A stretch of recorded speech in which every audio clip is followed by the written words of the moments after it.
ان چیزوں میں خرچ کرتا ہے، ان کاموں میں خرچ کرتا ہے جن کا ان کو حکم دیا۔ جنت کی نعمتوں کا تذکرہ کرنے کے بعد اللہ تعالیٰ فرماتے ہیں کہ اس چیز کے بارے میں لوگوں کو چاہیے کہ رغبت کریں، مقابلہ کریں، ذوق شوق پیدا کریں کہ وہ کھانا کھلاتے ہیں علی حبہ، اللہ کی محبت کی وجہ سے۔ اس کے اوپر کسی کا کوئی احسان نہیں ہوتا جس کا اس نے بدلہ دینا ہوتا ہے۔ یہ کیا مصیبت گلے میں ڈال دی ہے، گھر کے کام پہلے نہیں پورے ہوتے، اوپر سے آپ کے مہمان نہیں پورے ہوتے۔ ضروری نہیں کہ ہر بندہ کوئی ہم سے مانگے ہی۔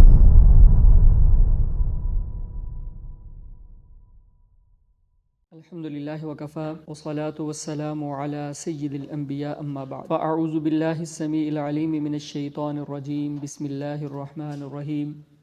باب الایثار والمواسات۔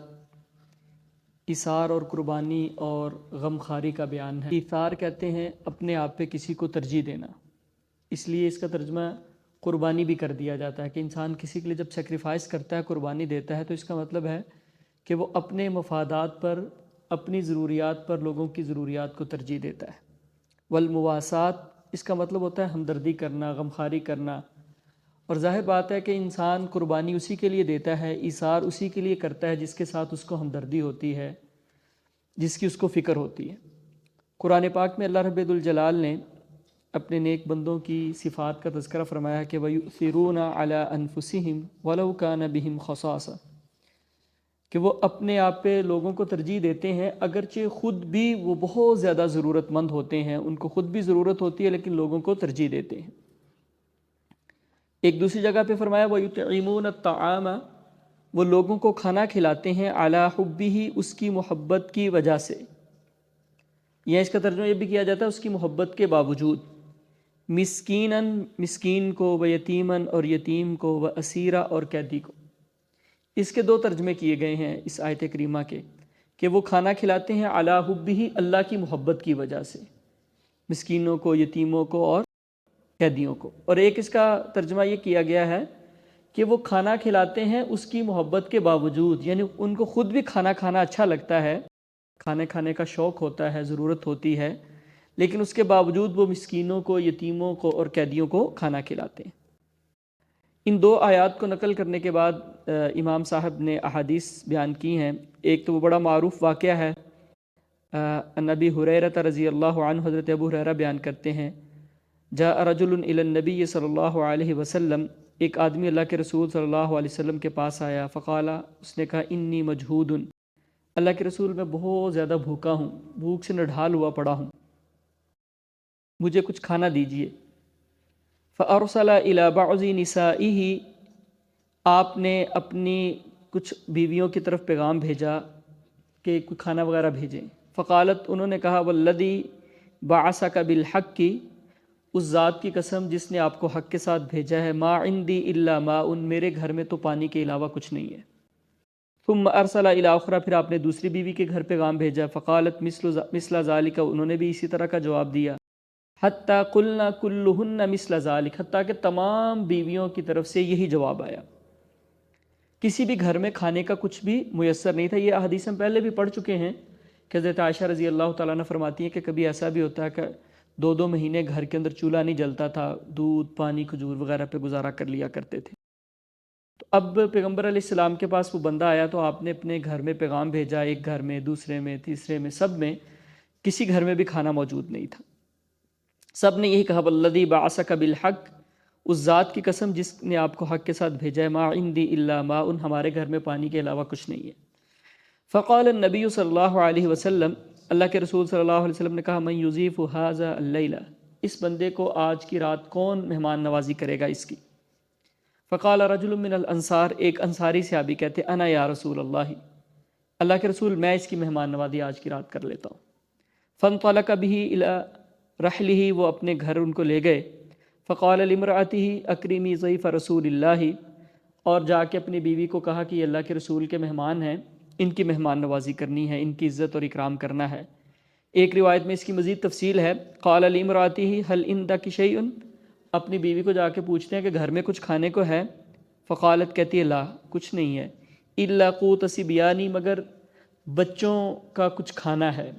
جو بچے کھائیں گے نا رات کو، ان کے لیے کچھ کھانا موجود ہے۔ قال، وہ کہتے ہیں عللیہم بشیء، ان کا دھیان ذرا بٹاؤ، ادھر ادھر ان کی توجہ کرو، وَإِذَا أَرَادُوا الْعَشَاءَ، اور جب وہ کھانا رات کا مانگیں، اس کا ارادہ کریں، فنوّمیہم، تو ان کو سلا دینا۔ وَإِذَا دَخَلَ ضَيْفُنَا، اب سوچتے ہیں کہ گھر میں کھانا تو صرف بچوں کے لیے ہے، تو ایسا کرتے ہیں کہ بچوں کو کسی بہانے سے سلا دیتے ہیں، کھانا مہمان کو کھلا دیں گے۔ اب مہمان کو کھانا کھلانے میں ایک دقت یہ بھی تھی کہ کھانا بچوں کے لیے تھوڑا سا پڑا ہوا ہے، وہ تو مہمان کھائے گا، اور عرب کے اندر دستور یہ تھا کہ گھر والوں نے ساتھ بیٹھ کے کھانا ہوتا ہے، یہ ان کے ہاں مہمان نوازی میں شمار کیا جاتا تھا اس بات کو۔ تو اب اگر ہم ساتھ کھائیں گے تو وہ بیچارہ کیا کھائے گا؟ اس کا حل کیا نکالتے ہیں؟ اذا دخل ضیفنا، جب ہمارا مہمان داخل ہو، فاطفئ السراج، تو تم ایسا کرنا کہ چراغ بجھا دینا تاکہ پتہ نہ چلے۔ وَأَرِيهِ أَنَّا نَأْكُلُ، اور اس کو ہم ایسے شو کریں گے، پرٹینڈ کریں گے کہ أَنَّا نَأْكُلُ، جیسے ہم بھی کھا رہے ہیں، ساتھ بیٹھ جائیں گے، منہ ہلاتے رہیں گے، اس کو لگے گا یہ بھی ساتھ ساتھ کھا رہے ہیں۔ فَقَعَدُوا، وہ بھی ساتھ بیٹھ کے، وَأَكَلَ الضَّيْفُ، مہمان نے کھانا کھا لیا، وَبَاتَا طَاوِيَيْن، اور ان دونوں نے بھوکے ہی رات گزار دی۔ فَلَمَّا أَصْبَحَ، جب صبح ہوئی، غدا علی النبی صلی اللہ علیہ وسلم، تو اللہ کے رسول صلی اللہ علیہ وسلم کے پاس حاضر ہوئے، تو آپ نے فرمایا لقد عجیب اللہ من صنیعکما بضیفکما اللیلہ، اللہ تعالیٰ نے آج بڑا تعجب کیا ہے جو تم نے اپنے مہمان کے ساتھ سلوک کیا ہے نا، اس کی وجہ سے اللہ تعالیٰ بڑے خوش ہوئے ہیں۔ عجیبہ کا مطلب یہاں پہ خوش ہونا ہے، تو اللہ تعالیٰ بہت خوش ہوئے ہیں تمہارے مہمان کے ساتھ اس سلوک کی وجہ سے، اس رویے کی وجہ سے۔ اس حدیث مبارکہ میں بہت ساری چیزوں کا پتہ چلتا ہے۔ ایک تو یہ کہ اللہ کے رسول صلی اللہ علیہ وسلم کے گھروں کی کیفیت کیا تھی، اور آپ بہت زیادہ مال و دولت جمع کر کے نہیں رکھا کرتے تھے، سارے گھروں میں پیغام گیا، گھر میں کھانا کسی کے پاس نہیں ہے۔ دوسرا یہ پتہ چلا کہ جو نیکی کا کام ہو اسے پہلے خود کرنے کی کوشش کرنی چاہیے۔ یہ نہیں ہے کہ آپ لوگوں کو نیکی کی دعوت دیں اور خود آپ اس کے لیے کوئی کام نہ کریں، لوگوں کو کہیں کہ جی ہمیں غریبوں کا، مسکینوں کا خیال کرنا چاہیے، فلاں گھر کے قریب رہنے والا یا ہمارا ہمسایہ یا ہمارا رشتہ دار جو ہے وہ ضرورت مند ہے، ہم اس کی مدد کرتے ہیں، اور خود انسان اس کے لیے پیسے ہی نہ دے۔ جو میسر ہے ابتدا جو ہے وہ خود سے کرنی چاہیے، جس طرح کہ اللہ کے رسول صلی اللہ علیہ وسلم نے اپنے ایک گھر میں پیغام بھیجا، پھر دوسرے میں، پھر تیسرے میں، پھر سب میں پیغام بھیجا کہ ہماری طرف سے یہ ضیافت ہو جائے۔ لیکن اتفاق کی بات یہ تھی کہ گھر میں کچھ نہیں تھا کھانے کے لیے، تو پھر آپ نے کہا کہ کون اس کی مہمان نوازی کرے گا۔ اب جو مہمان نوازی کرنے والے ہیں وہ خود بھی بیچارے کوئی بہت امیر نہیں ہے، ان کے پاس بھی بہت زیادہ مال و دولت نہیں ہے، انہیں بھی گھر جا کے پتہ چلا کہ گھر میں تو اپنے کھانے کے لیے بھی کچھ نہیں ہے، صرف بچوں کے لیے کچھ کھانا ہے۔ لیکن چونکہ اب اللہ کے رسول صلی اللہ علیہ وسلم کے مہمان تھے، وہ ان کو لے آئے تھے، تو پھر وہ خود بھوکے گزار دیتے ہیں اور مہمان کو جو ہے وہ کھانا کھلاتے ہیں۔ اور دوسری اہم بات یہ ہے کہ اس کے ساتھ اتنا اچھا سلوک کرنے کے باوجود اس کو نہیں شو کروایا کہ ہم نے تمہارے لیے بڑا سیکریفائس کیا ہے، بڑی قربانی دی ہے۔ ہمارا ایک یہ بھی مسئلہ ہے کہ اگر ہم کسی کی ہیلپ کرتے ہیں نا، تھوڑی بہت کسی کی مدد کر دیتے ہیں، یا ہمیں جو ہے وہ، تو پھر ہماری کوشش ہوتی ہے کہ اس کو پتہ چلے کہ دیکھو ہم نے اس کے لیے کتنا کچھ کیا ہے، کتنی مشکلات، اس کے لیے تکلیفیں بتانے کی کوشش کریں گے باتوں باتوں میں، جو سوچتے ہیں کہ وہ ہمارا احسان مند رہے۔ انہوں نے اس کو شو ہی نہیں کروایا کہ ہم تمہاری وجہ سے بھوکے رہ رہے ہیں، بلکہ اس کو یہ شو کروایا کہ جیسے ہم بھی تمہارے ساتھ مل کے جو ہے وہ کھانا کھا رہے ہیں۔ تو لوگوں کو ترجیح دینا اپنے آپ پہ، یہ اصل میں اس حدیث مبارکہ کا بنیادی موضوع ہے کہ کس طرح انہوں نے خود بھوک کو برداشت کیا ہے، لیکن ایک مہمان کی جو ہے وہ مہمان نوازی کی ہے، ایک ضرورت مند جو ہے وہ اس کی ضرورت کو پورا کیا ہے، اس کو کھانا کھلایا ہے۔ اور دوسرا اس سے یہ بھی پتہ چلتا ہے کہ گھروں کا ماحول کتنا اچھا اور اوپن ہونا چاہیے، کہ وہ مہمان کو گھر کے لے کے جا رہے ہیں اور ان کو اپنے گھر والوں پہ پورا یقین ہے کہ اگر میں مہمان کو گھر میں لے کے جاؤں گا تو گھر سے کوئی بیڈ ری ایکشن نہیں آئے گا کہ یہ کیا مصیبت گلے میں ڈال دی ہے، گھر کے کام پہلے نہیں پورے ہوتے، اوپر سے آپ کے مہمان نہیں پورے ہوتے، یہ بھی ایک مسئلہ ہوتا ہے نا۔ تو اس میں دونوں کو، خاوند اور بیوی کو، اپنے گھر کا ماحول اس طرح کا رکھنا چاہیے۔ ظاہر بات ہے کہ اگر خاوند اپنی بیوی کا خیال کرنے والا ہے تو تب ہی اس کو وہ یہ ایکسپیکٹ کر سکتا ہے نا کہ وہ بھی اس کی ضرورت کے وقت اس کی بات کو مانے اور اس کے ساتھ کھڑی ہو، اور جو بیوی ہے اس کو بھی اس بات کا احساس ہونا چاہیے۔ تو گھروں کا ماحول ایسا ہونا چاہیے کہ گھر میں آنے والا جو مہمان ہے اس کو زحمت نہ سمجھا جائے، اس کو اپنے اوپر مصیبت اور مشکل نہ سمجھا جائے، بلکہ اللہ کی رحمت سمجھتے ہوئے جو ہے وہ مہمانوں کی مہمان نوازی کرنی چاہیے۔ اگلی جو روایت ہے وہ بھی حضرت ابو ہریرہ رضی اللہ تعالیٰ عنہ سے قال کہتے ہیں قال رسول اللہ صلی اللہ علیہ وسلم، اللہ کے رسول صلی اللہ علیہ وسلم نے فرمایا طعام الاثنین کافی الثلاثہ، دو لوگوں کا کھانا تین کے لیے کافی ہو جاتا ہے، وطعام الثلاثۃ کافی الاربعہ، اور تین لوگوں کا کھانا چار لوگوں کے لیے کافی ہو جاتا ہے۔ یعنی اگر دو لوگوں کے پاس کھانا موجود ہے تو اس کا مطلب یہ ہے کہ ان کو بلا تکلف بے دھڑک ہو کے کسی تیسرے کو ساتھ دعوت دے دینی چاہیے، انشاءاللہ اللہ تعالیٰ برکت کریں گے، وہ کھانا کم نہیں ہوگا۔ تین کے پاس کھانا ہے تو چوتھا بھی ساتھ شامل ہو جائے گا تو اس سے انشاءاللہ کوئی فرق نہیں پڑے گا۔ ایک روایت میں آتا ہے کہ ایک کا کھانا دو کے لیے کافی ہو جاتا ہے، دو کا کھانا چار کے لیے کافی ہو جاتا ہے، چار کا آٹھ کے لیے کافی ہو جاتا ہے۔ یعنی اللہ تعالیٰ برکت کرتے ہیں جب انسان کی نیت اچھی ہوتی ہے، کسی کو کھانے کے اندر شریک کرنا مقصد ہوتا ہے تو پھر اللہ تعالیٰ اس رزق کے اندر بہت زیادہ برکت عطا فرماتے ہیں۔ تو اس میں بھی پتہ چلتا ہے، یعنی ترغیب یہ دلائی جا رہی ہے کہ اگر دو لوگ کھا رہے ہیں تو ان کو کوشش کرنی چاہیے کہ کسی تیسرے کو ساتھ میں دعوت دے دیں۔ اگلی روایت حضرت ابو سعید خدری رضی اللہ تعالی عنہ سے ہے، قال کہتے ہیں بینما نحن فی سفر مع النبی صلی اللہ علیہ وسلم، ہم اللہ کے رسول صلی اللہ علیہ وسلم کے ساتھ سفر میں تھے، اذ جاء رجل علی راحلۃ لہ، ایک آدمی آیا سواری پہ تھا، فجعل یصرف بصرہ یمینا وشمالا، وہ دائیں اور بائیں دیکھنے لگا۔ جیسے بندہ ضرورت کے وقت ادھر ادھر دیکھتا ہے نا تو وہ مطلب انسان کو سمجھ جانا چاہیے کہ یہ بندہ جو ہے یہ ضرورت مند ہے۔ اگر ہم لوگوں کے چہروں سے ان کی ضرورتیں نہیں پہچان پاتے اور ان کے جیسچر سے ہمیں اندازہ نہیں ہو پاتا کہ یہ بیچارہ کس حال میں ہے، تو ہمیں اپنے آپ پہ نظر ثانی کرنی چاہیے۔ ضروری نہیں کہ ہر بندہ کوئی ہم سے مانگے ہی، بعض دفعہ آپ کسی کھانا کھانے والی جگہ کے باہر کھڑے ہوں یا آپ سفر پہ جا رہے ہوں تو آپ دیکھیں نا لوگوں کے چہروں کو غور کے ساتھ، تو آپ کو خود ہی اندازہ ہو جائے گا کہ یہ بیچارے کس کیفیت سے گزر رہے ہیں۔ تو وہ اس طرح کی کیفیت تھی، تو اللہ کے رسول صلی اللہ علیہ وسلم نے فرمایا من کان معه فضل ظہر فلیعد به علی من لا ظہر له، جس کے پاس ایکسٹرا سواری ہو وہ اس کو دے دے جس کے پاس سواری نہیں ہے۔ ومن کان له فضل من زاد، اور جس کے پاس زاد راہ میں سے جو اس کے پاس کھانا ہوتا ہے راستے کے لیے وہ کچھ زائد ہو، فلیعد به علی من لا زاد له، وہ اس کو دے دے جس کے پاس راستے کا خرچ یا ضروریات نہیں ہے۔ فذکر من اصناف المال ما ذکر، پیغمبر علیہ السلام نے کافی زیادہ مال کی صورتیں بیان کی کہ جس کے پاس کپڑے ہیں وہ زائد کپڑے اس کو دے دے۔ ما ذکر حتی رأینا، یہاں تک ہمیں سمجھ ہی آئی انہ لا حق لأحد منا فی فضل، کہ جو ہمارے پاس زائد مال ہوتا ہے نا، زائد چیز ہوتی ہے، اس پہ ہمارا کوئی حق نہیں۔ یعنی اتنی ترغیب کے ساتھ، اتنی تاکید کے ساتھ پیغمبر علیہ السلام نے اس بات کو بیان فرمایا کہ جس کے پاس ایکسٹرا سواری ہے وہ اس کو دے دے جس کے پاس سواری نہیں ہے، جس کے پاس ایکسٹرا کھانا ہے وہ اس کو دے دے جس کے پاس کھانا نہیں ہے۔ ہم اپنے گھروں میں کھانا ضائع کر دیتے ہیں، بعض دفعہ کپڑے پڑے پڑے جو ہے نا وہ خراب ہو جاتے ہیں، پہننے بھی نہیں ہیں پھر بھی کسی کو دینے کے لیے تیار نہیں ہے۔ جوتے گھر میں 5 10 پڑے ہوتے ہیں، پتہ ہے کہ اب ہمارے استعمال میں نہیں آنے، ہم نے نئے سال نئے سے نیا ڈیزائن خرید لینا ہے، اس کے باوجود وہ گھروں میں پڑے رہتے ہیں اور ہم کسی کے استعمال میں لانے کی کوشش نہیں کرتے۔ تو جو چیز ضرورت سے زائد ہو کوشش کرنی چاہیے کہ وہ کسی ضرورت مند کو دے دی جائے تاکہ جو ہے وہ اپنی اس ضرورت کو پورا کر سکے۔ اگلی روایت حضرت سہل بن سعد رضی اللہ تعالی عنہما سے ہے، یہ چونکہ دونوں صحابی ہیں اس لیے رضی اللہ عنہما کا لفظ ہے، ان امرأة جاءت الى رسول اللہ صلی اللہ علیہ وسلم ببردۃ منسوجۃ، اللہ کے رسول صلی اللہ علیہ وسلم کے پاس ایک عورت جو ہے وہ چادر لے کے آئی جو کہ بنی ہوئی تھی، جو ہاتھ کے ساتھ جو بنی جاتی ہے نا۔ فقالت، وہ کہتی ہے نسجتها بیدی لأکسوکہا، اللہ کے رسول صلی اللہ علیہ وسلم میں نے اس کو اپنے ہاتھ سے بنا ہے۔ جیسے ہوتا ہے نا خواتین اپنے ہاتھ سے سویٹر وغیرہ بن لیتی ہیں، کپڑا بنائی کر لیتی تھی پہلے، آج کل چونکہ زیادہ مشین کا استعمال ہوتا ہے ہاتھ سے لوگ کم کام کرتے ہیں۔ تو آ کے کہتے ہیں اللہ کے رسول صلی اللہ علیہ وسلم یہ میں نے نا چادر اپنے ہاتھ سے بنی ہے تاکہ آپ کو پہناؤں، آپ یہ لے لیں۔ فأخذها النبی صلی اللہ علیہ وسلم محتاجا الیہا، اللہ کے رسول صلی اللہ علیہ وسلم نے وہ اس چادر اس سے لے لی اور آپ کو ضرورت بھی تھی۔ فخرج الینا،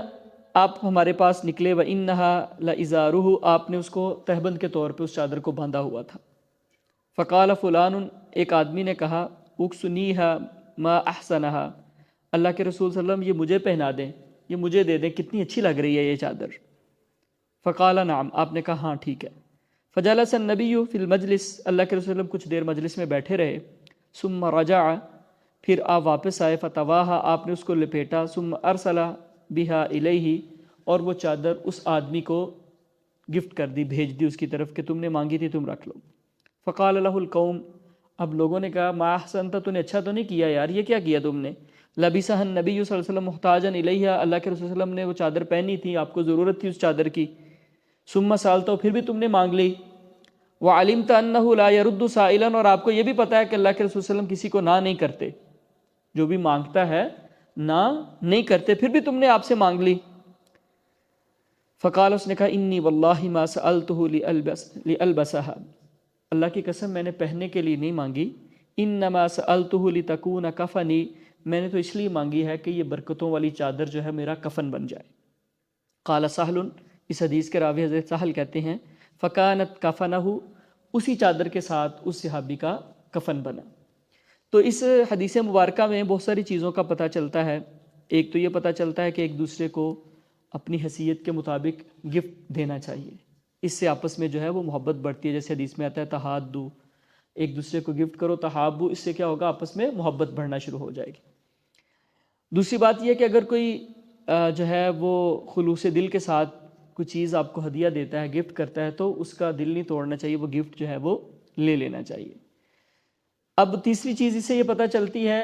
کہ اگر انسان جو ہے آپس میں بے تکلفی ہو تو کسی سے چیز مانگی بھی جا سکتی ہے۔ تو اس صحابی نے بے تکلفی میں اللہ کے رسول صلی اللہ علیہ وسلم سے مانگ لیا، اللہ کے رسول یہ اگر آپ مجھے دے دیں تو کتنی پیاری لگ رہی ہے چادر۔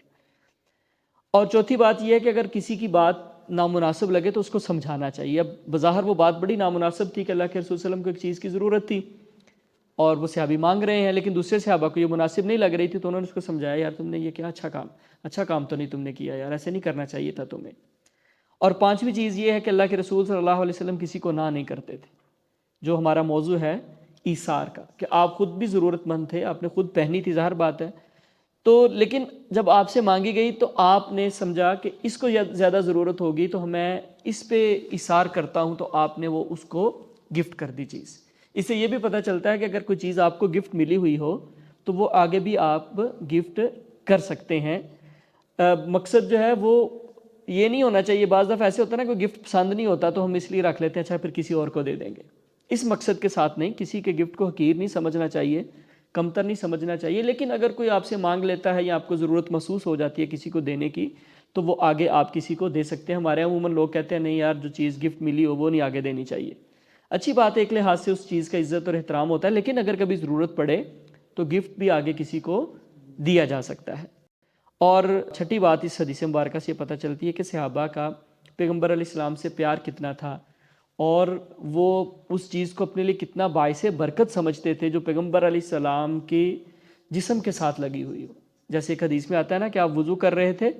تو وضو کا پانی جو جیسے انسان وضو کرتا ہے تو جسم کے ساتھ لگ کے پھر نیچے گرتا ہے، تو صحابہ کیا کر رہے تھے، اس پانی کو نیچے سے اٹھائی جا رہے تھے، زمین پہ نہیں گرنے دیتے تھے، اٹھا کے اپنے جسموں پہ مل لیتے تھے، تو وہ اس کو اپنے لیے باعث برکت سمجھتے تھے۔ جیسے ایک صحابیہ پیغمبر علیہ السلام کا پسینہ جو ہے وہ اکٹھا کیا کرتی تھی، وہ اس کو اپنے لیے باعث برکت سمجھتی تھی، تو پیغمبر علیہ السلام کے جسم اطہر سے لگی ہوئی چیز،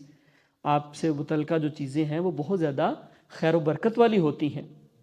تو صحابہ کرام رضوان اللہ علیہم اجمعین بھی ان کو اپنے لیے باعث برکت سمجھا کرتے تھے۔ تو اس حدیث مبارکہ سے کافی زیادہ چیزیں ہمیں معلوم ہوتی ہیں۔ اگلی جو روایت ہے اس چیپٹر کی آخری روایت، ان ابی موسیٰ رضی اللہ تعالی عنہ، حضرت ابو موسیٰ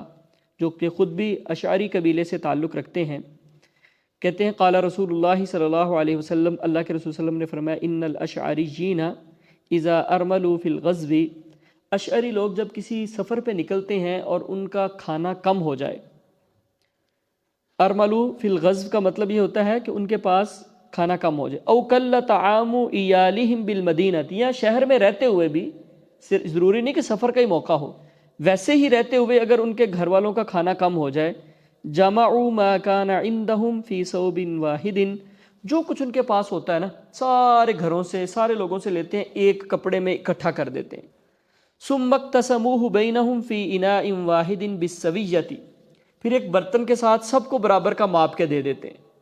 اب ظاہر بات ہے کسی گھر سے 2 کلو آیا ہوگا، کسی سے آدھا کلو آیا ہوگا، کسی سے 5 کلو آیا ہوگا، کسی سے 10 کلو آیا ہوگا، کسی گھر سے کچھ بھی نہیں آیا ہوگا، لیکن وہ کرتے کیا ہیں، جب ان کو لگے نا کہ یار اب کچھ لوگ فاقوں میں زندگی گزار رہے ہیں، کچھ لوگوں کے پاس کھانے کو کچھ نہیں ہے، یا سفر میں ہے تو کسی کا زیادہ راہ ختم ہو رہا ہے، تو پھر کیا کرتے تھے، سارا کھانا، سارا ساز و سامان ایک جگہ پہ اکٹھا کرتے، ایک برتن میں کسی کپڑے وغیرہ پہ لپیٹتے، اور پھر ایک برتن لے کے سب میں برابر تقسیم کر دیتے۔ تو اللہ کے رسول صلی اللہ علیہ وسلم فرماتے ہیں فَهُمْ مِنِّي وَأَنَا مِنْهُمْ، وہ مجھ سے ہیں اور میں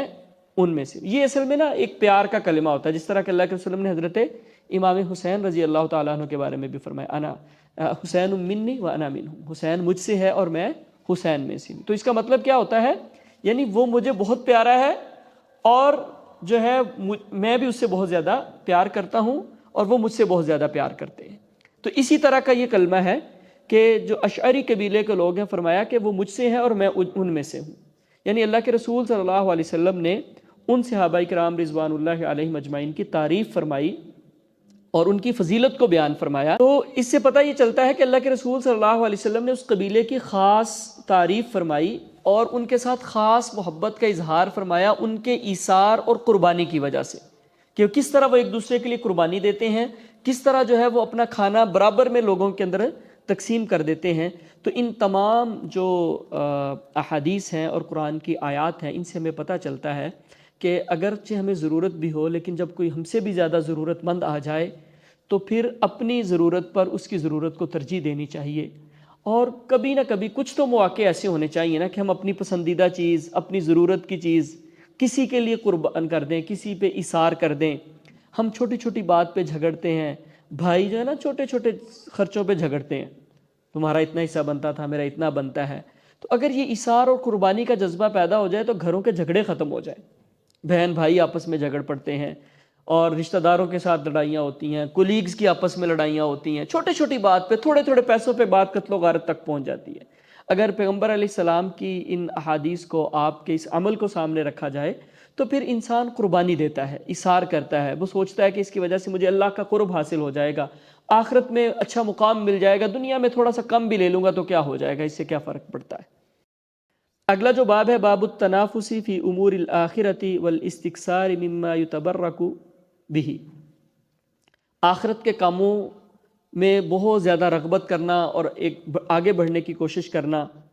اور جن چیزوں سے انسان کو برکت حاصل ہوتی ہے ان کو بہت زیادہ لینے کی خواہش کرنا، اس چیز کا یہ بیان ہے۔ سب سے پہلے امام صاحب ایک آیت نقل کرتے ہیں، وَفِي ذَلِكَ فَلْيَتَنَافَسِ الْمُتَنَافِسُونَ۔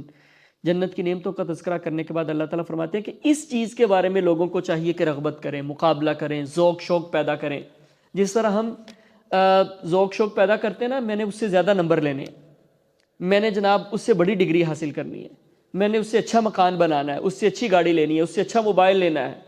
تو یہ ہے ہماری پرائورٹیز، یہ ہیں ہماری زندگی کی ترجیحات، یہ ہیں کہ ہم ان چیزوں میں مقابلہ کرتے ہیں، ایک دوسرے سے آگے نکلنے کی کوشش کرتے ہیں، رغبت کرتے ہیں۔ جبکہ اللہ تعالیٰ کیا فرما رہے ہیں کہ جنت کے بارے میں، آخرت کے بارے میں آپ کو رغبت ہونی چاہیے اور ایک دوسرے سے آگے نکلنے کی کوشش ہونی چاہیے۔ اس میں بھی حضرت سہل بن سعد رضی اللہ عنہما سے روایت ہے، ان رسول اللہ صلی اللہ علیہ وسلم اوتیا بشراب، اللہ کے رسول صلی اللہ علیہ وسلم کے پاس کوئی مشروب لایا گیا، فشرب منہ، آپ نے اس میں سے پیا، وعن یمینہ غلام، آپ کے دائیں طرف ایک بچہ تھا، وعن یسارہ الاشیاخ، اور بائیں طرف بڑے بزرگ صحابہ بیٹھے ہوئے تھے۔ اب اللہ کے رسول صلی اللہ علیہ وسلم کی عادت مبارکہ یہ تھی کہ آپ کو جب کوئی چیز کھانے کو دی جاتی تو آپ وہ چیز کھانے کے بعد جو بچ جاتی تو اپنی دائیں طرف سے تقسیم کرنا شروع کر دیتے، جو آپ کے دائیں طرف بیٹھے ہوتے پہلے اس کو دیتے، پھر بچ جاتی تو آگے اس طرح تقسیم ہونا شروع ہو جاتی۔ تو اس سے پتہ چلتا ہے کہ چیز تقسیم کرنی ہو تو دائیں طرف سے شروع کرنی چاہیے۔ اب مسئلہ یہ آ گیا کہ دائیں طرف ایک چھوٹے صحابی بیٹھے ہوئے ہیں، بچے ہیں، ابھی بچپن میں ہیں، اور بائیں طرف بڑے بڑے بزرگ صحابہ بیٹھے ہوئے ہیں۔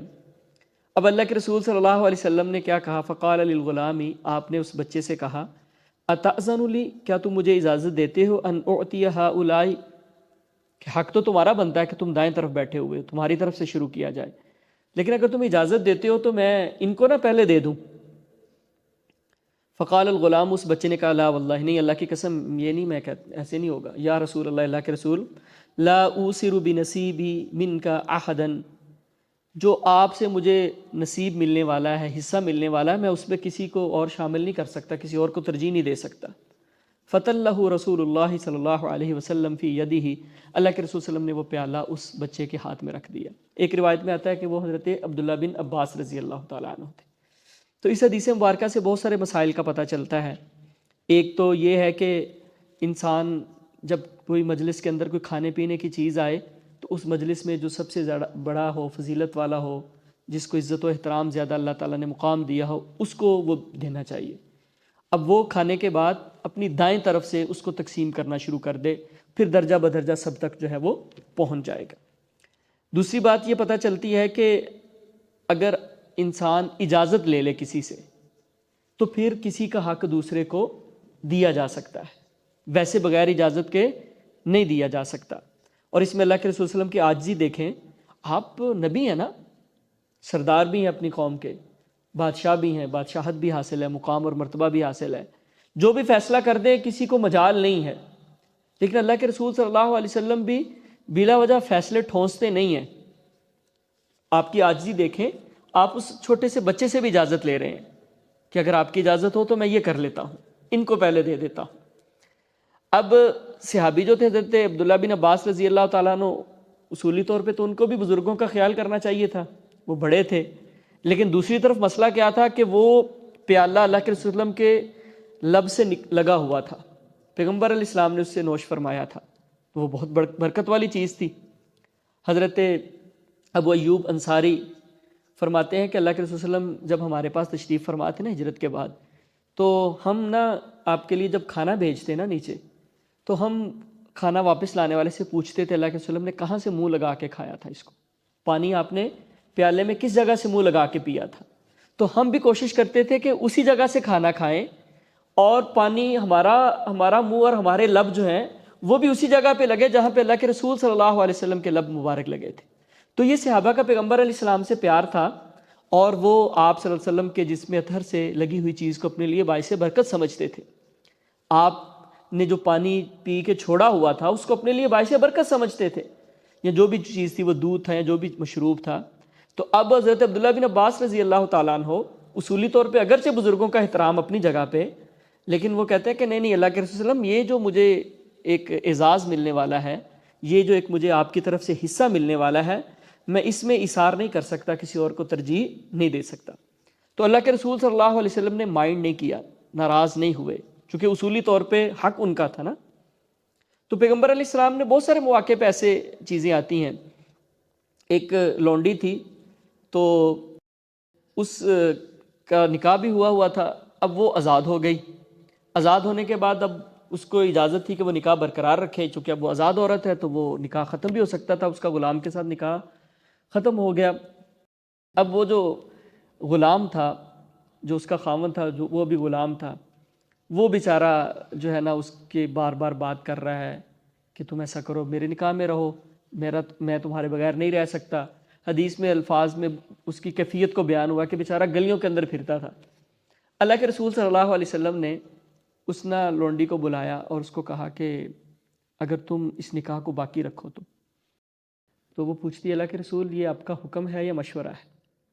آپ نے فرمایا میرا مشورہ ہے۔ تو کہتے اللہ کے رسول صلی اللہ علیہ وسلم میرا دل نہیں مانتا، میرا گزارا نہیں ہو پائے گا، جو بھی یہ تو اگر آپ کا آرڈر ہے تو سر آنکھوں پہ،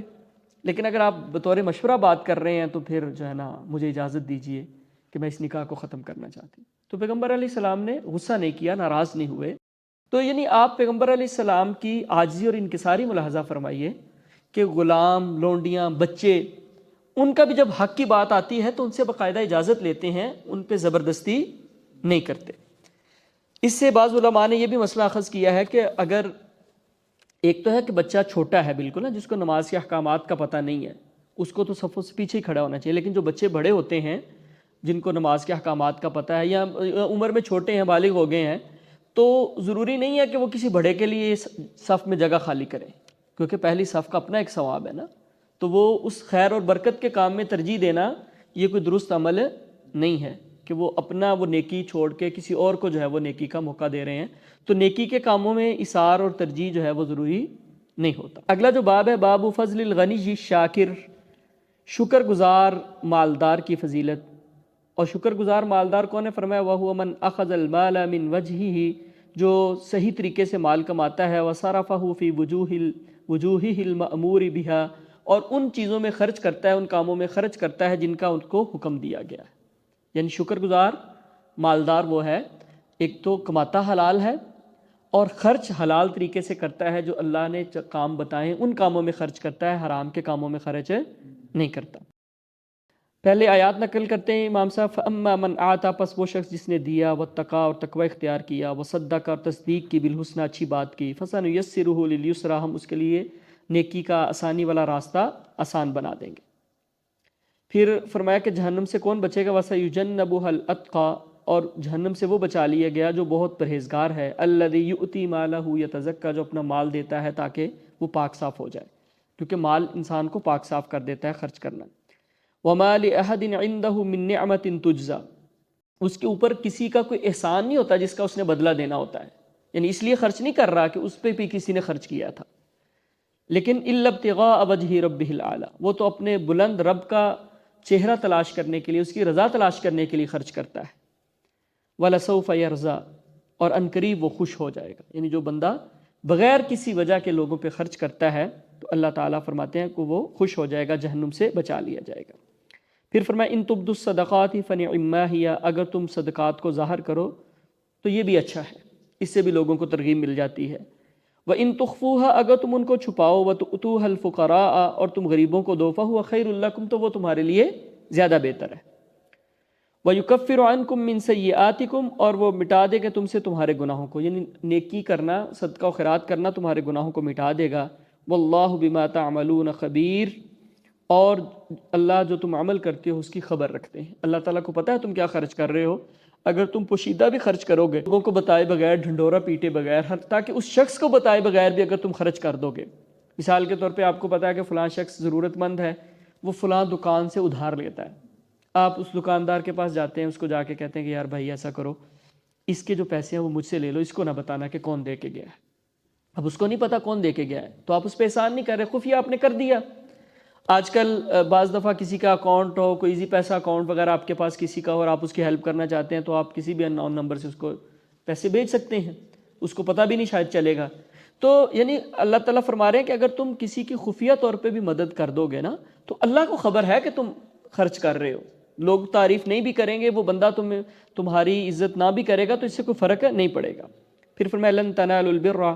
تم ہرگز نیکی کو نہیں پہنچ سکو گے، حتی تنفقوا مما تحبون، یہاں تک کہ تم وہ چیز خرچ کرو جو تم بہت زیادہ محبت رکھتے ہو جس سے،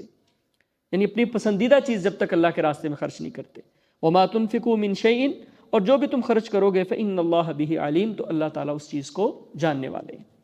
اور پھر فرماتے والآیات فی فضل الانفاق فی الطاعات کثیرۃ معلومۃ، وہ جو اطاعت کے کاموں میں خرچ کرنے کی جو آیات ہیں وہ بے شمار ہیں اور معلوم بھی ہیں، اور پیچھے بھی آپ نے بہت زیادہ ان کا تذکرہ سنا ہے۔ آگے احادیث نقل کرتے ہیں، پہلی روایت حضرت ابو ہریرہ رضی اللہ تعالیٰ عنہ سے، ان فقراء المہاجرین اتوا رسول اللہ صلی اللہ علیہ وسلم، وہ مہاجرین جو بیچارے غریب تھے، سارا مال لٹا کے آ گئے تھے، کچھ مہاجرین نے تو آتے ہی تجارت کرنا شروع کر دی تو اللہ نے بہت زیادہ برکت عطا کر دی، مال و دولت آ گیا ان کے پاس، یا انصاریوں کے پاس تو پہلے ہی بہت زیادہ مال و دولت تھا۔ مہاجرین بیچارے کچھ کمزور بھی تھے، وہ اللہ کے رسول کے پاس آئے، فقالوا نے کہتے ہیں ذهب اہل الدثور بالدرجات العلی، اللہ کے رسول صلی اللہ علیہ وسلم جو مال والے ہیں وہ تو بلند درجات لے گئے،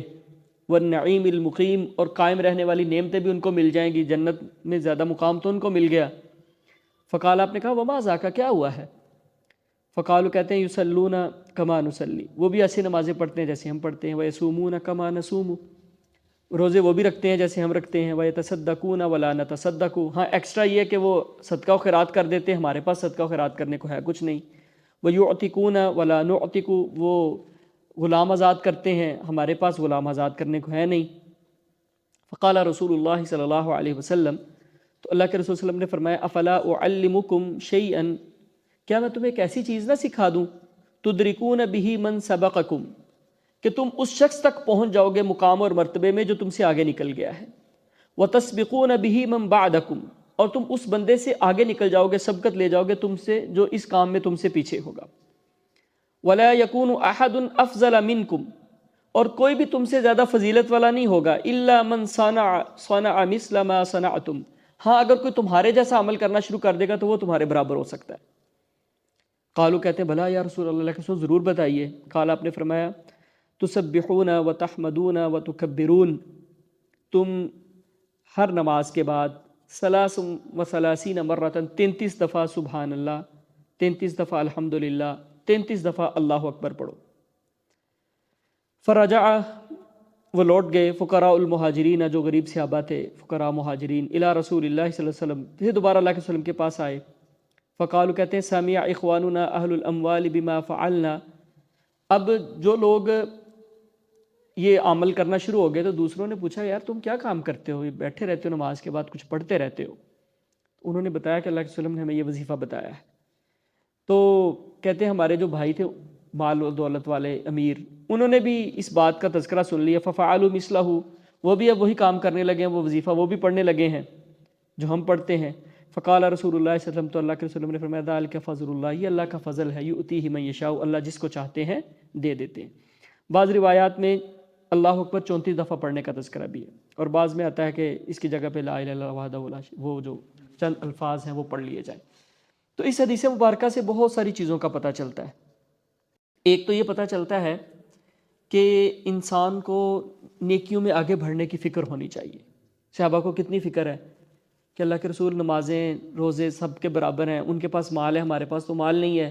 اب ہم کیسے برابری کر پائیں گے، ہم تو بہت پیچھے رہ جائیں گے۔ تو انسان کو فکر اس بات میں ہونی چاہیے کہ وہ آخرت میں کہیں پیچھے نہ رہ جائے۔ یہ جو ہم نے فکریں پالی ہوئی ہیں نا کہ دنیا داری میں پیچھے نہ رہ جائیں، اس کا کوئی فائدہ نہیں ہونا انسان کو۔ تو مین ترجیح انسان کی یہ ہونی چاہیے۔ اب اللہ کے رسول صلی اللہ علیہ وسلم نے ان کو جو کلمات سکھائی، اس سے پتہ چلتا ہے کہ اللہ کا جو ذکر ہے سبحان اللہ، الحمدللہ، اللہ اکبر، خاص طور پہ اگر کوئی مسنون اس کے الفاظ پیغمبر علیہ السلام نے سکھائے ہوئے ہیں، تعداد اس کی مسنون بتائی ہوئی ہے،